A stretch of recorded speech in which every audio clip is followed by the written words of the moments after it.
বিশ্বলি খাজা বাবা ফরিদপুরে যখন এই আটরশি আসেন, সেদিন ছিল ঈদুল আজহা তথা কোরবানির ঈদের দিন।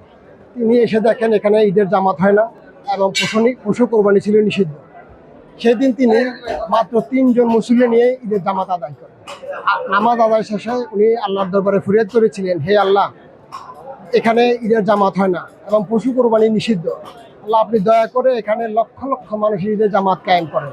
একই সাথে যেখানে পশু কোরবানি নিষিদ্ধ, সেখানে আপনার নামে যেন পশু কোরবানি দেওয়া যায়, সেই সেই সেই পশু কোরবানি যেন দিতে পারে সেই ব্যবস্থা করে দেন। সে 1947 সাল থেকে প্রায় 79 বছর ধরে সেই খাজা বাবার দোয়ায় আল্লাহ কবুল করেন। সেখান থেকে অদ্যাবধি আপনার 3 দিন ব্যাপী কোরবানি চলে। হাজার হাজার পশু এখানে কোরবানি দেওয়া হয়। এখানে লক্ষ লক্ষ জাকের বেড়া দেশের বিভিন্ন প্রান্ত থেকে আসে, তারা এখানে তাবারুক খান এবং দরবার শরীফের পক্ষ থেকে দেশের বিভিন্ন অঞ্চলে এবং এলাকায়, স্থানীয় এলাকায় বিভিন্নভাবে তাবারুক বিতরণ করা হয়। দুস্থ অসহায়দের মধ্যেও আলাদাভাবে এই তাবারুক বিতরণ করা হয়। জাকের ভাইরা এখানে তাবারুক খান, বিভিন্ন রোগ মাকসুদের নিয়ত করে তারা তাদের এক একজন এক এক নিয়ত করে তারা তাবারুক নেন।